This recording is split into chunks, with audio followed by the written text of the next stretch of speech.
सकाळच्या धावपळीत ना आपल्यासाठी मला वेळच भेटत नाही काढायसाठी, म्हणून म्हणलं चला आता दुपारी वेळ आहे तर मस्त असं डोक्याला तेल लावून घेऊया. पण ना मी जे रेग्युलर तेल वापरते ना त्याच्यामध्ये तेलच नव्हतं. म्हणलं चला नारियल तेल आहे तर तेच लावून घेऊया. माझे पाठीमागून केस बघितले ना असं वाटलं मला माझ्याच केसांना माझी नजर लागेल म्हणून, तर वरती केस वगैरे मस्त असे टांगून घेतले. मला मंगळसूत्र बघायचे होते म्हणून अहोंच्या मोबाईलमध्ये ना मी मेशोवर बघत बसले होते, तर मला ना एक पण पसंत पडलं नाही.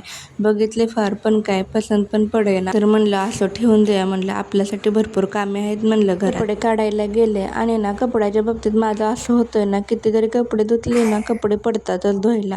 लहान मुले असले तरी पण एवढे कुठून पडतात कपडे काय माहिती. तुमचं पण असंच असतं का? कपडे धुतले तरी अजून कपडे पडतातच. माझं तर असंच होतं बघा. त्यानंतर ना बाहेर कपडे वाळायला घातले होते. ब्लँकेट आणि बेडशीट म्हणलं चला ते पण घरात आणून ठेवूया म्हणून.